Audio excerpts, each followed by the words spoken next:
The web page that you were looking for should resemble the following. También por acá. Look for the item named Example Data for Getting Started with SAS Enterprise Miner 13.2. If you want to share the example data with other miners, unzip the file to a common directory on your SAS Enterprise Miner server. If you're performing the exercise alone, you can unzip the file to a network-accessible folder on your SAS Enterprise Miner client. It's important to remember, both the Enterprise Miner server and client must have read and write access to the data. The steps in this example are written as if you were completing all 6 seconds of the Getting Started with SAS Enterprise Miner tutorial during one continuous SAS Enterprise Miner session. However, you can easily complete the sequential video exercises using separate SAS Enterprise Miner sessions. You can save and restart the tutorial at your convenience. As you progress through each video segment, you can resume prior SAS Enterprise Miner project work by clicking Open Project in the Welcome to Enterprise Miner window. In SAS Enterprise Miner, you store your work in projects. A project can contain one or more process fluid diagrams, as well as the information that pertains to them. For organizational purposes, it is a good idea to create a separate project for each major data mining problem that you want to investigate. To create the project that you will use in this example, launch SAS Enterprise Miner to open the Welcome to Enterprise Miner window.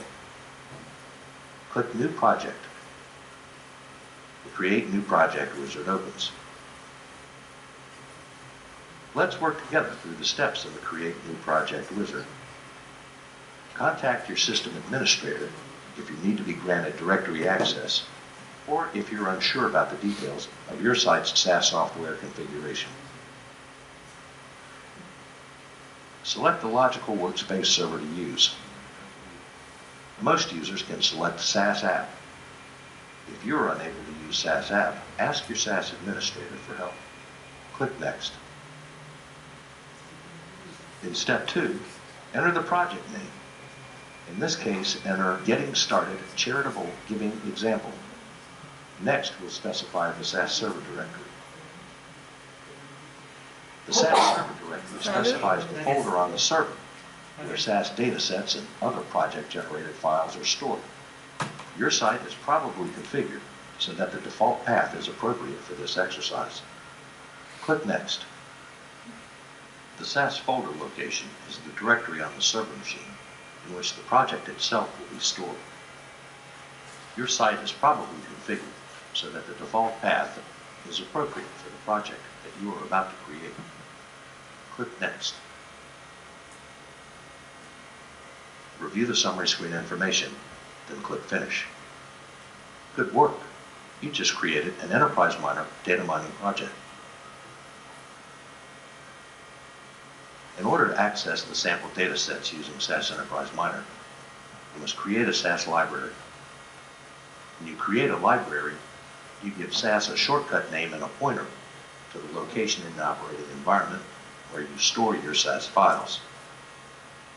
To create a new SAS library for the sample data, do the following. On the SAS Enterprise Miner menu, select File, New Library. The library wizard opens. The Create New Library option button is automatically selected. Click Next. The Create or Modify window of the library wizard opens. Enter token as the library name. Now, enter the path to the directory on the server or client machine where you installed the zip file. If the sample data is located on your server desktop, then your path might resemble C, Users, Username, Desktop, where username is your server user ID. If you save the sample data on your client, specify the full network path to the client folder to provide the Enterprise Miner server full access to the data. Click Next. The final step is to review and confirm your action settings.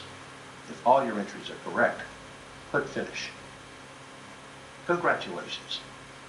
You just created a SAS library for your Enterprise Miner project data. Now we will create an Enterprise Miner data source using your new library.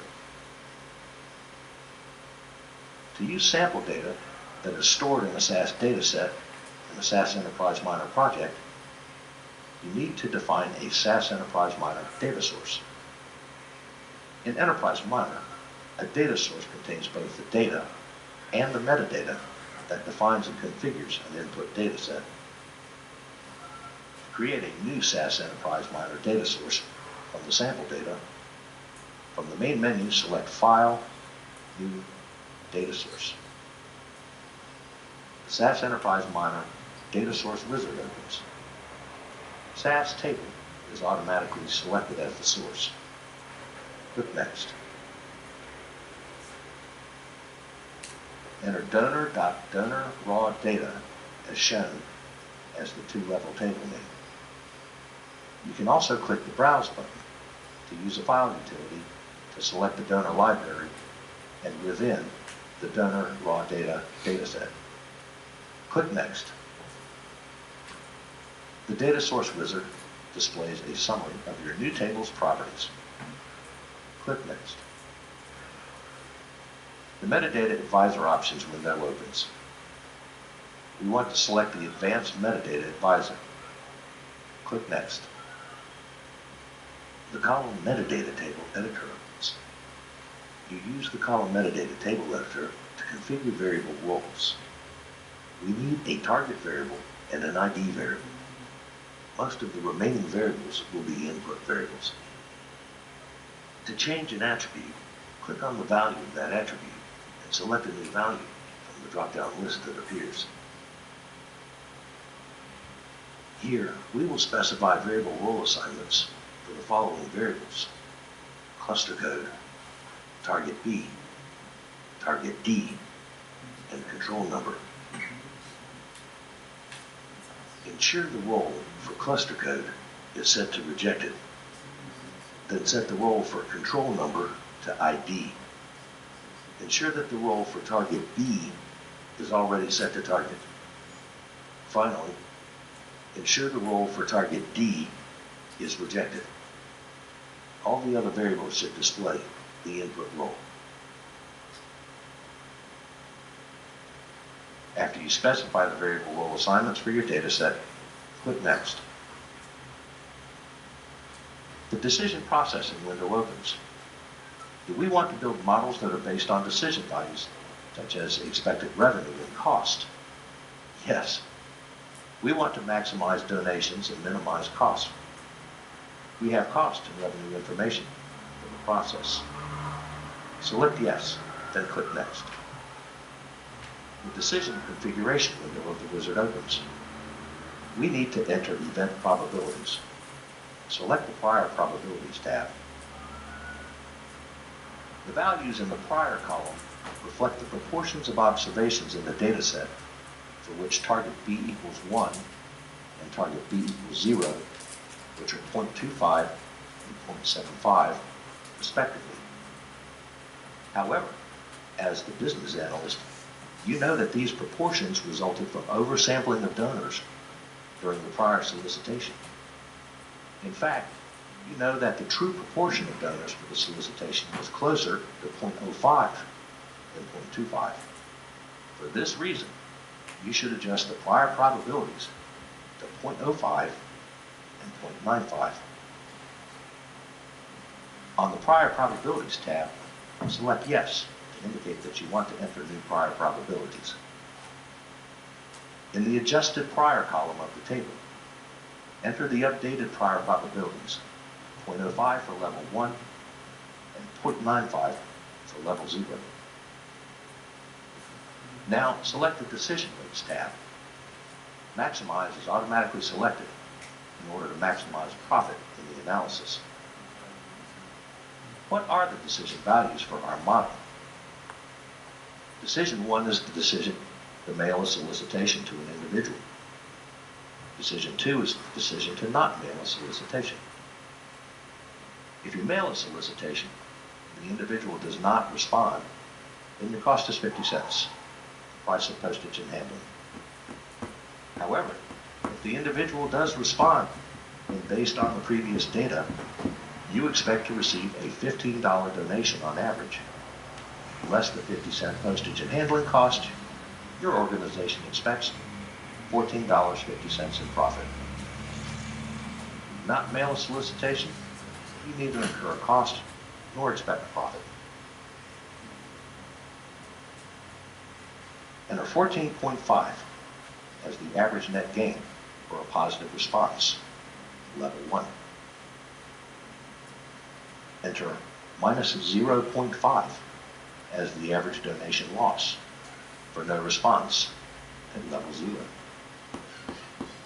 Enter 0.0 for average net gain and 0.0 for average net loss when individuals are not solicited at all.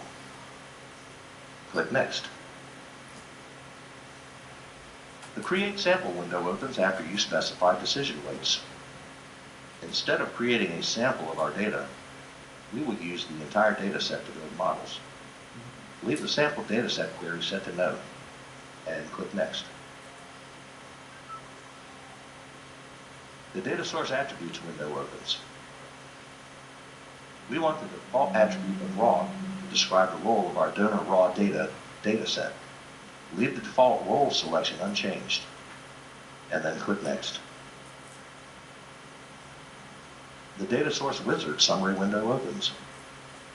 This window shows a summary of your data source metadata assignments. Your Enterprise Miner data source is now configured. Click Finish. It is now time to create a process flow diagram for the data mining exercise. From the main menu, select File, New, Diagram. The Create New Diagram window opens. Type donations in the box to name the new diagram. Select OK. SAS Enterprise Miner opens a diagram named Donations in the Project Navigator and creates a Donations diagram workspace. We want to add the donor raw data source to the donations diagram.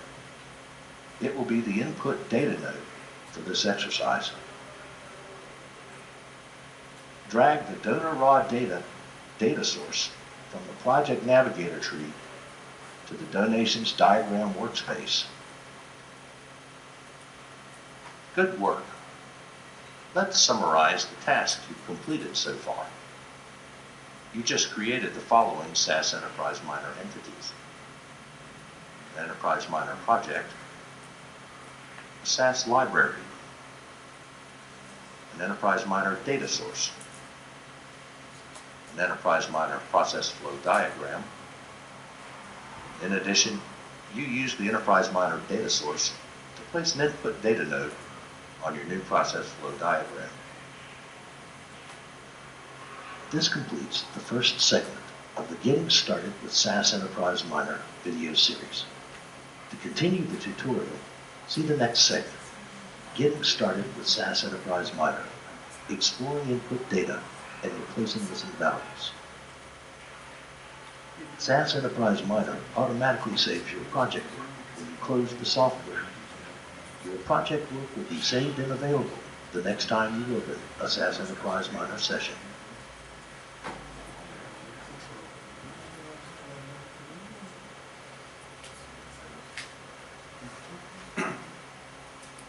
Bueno, todavía hay otro video que continúa, pero lo que quería es que vieran ustedes que no está complicado usar esto. En la primera vieron un ejercicio ya resuelto, pero no les explican cómo crear el proyecto, cómo guardarlo, de dónde vienen los datos, etc. Y me gustó, hay muchos videos de cómo empezar con SAS Data Miner, pero me gustó porque está muy pausado. Entonces les va dando paso por paso lo que tienes que hacer para crear un proyecto de SAS Enterprise Data Miner. Entonces es un buen ejercicio. Ahora, esto que se hizo aquí también se puede hacer con otra herramienta, con estadística multivariada.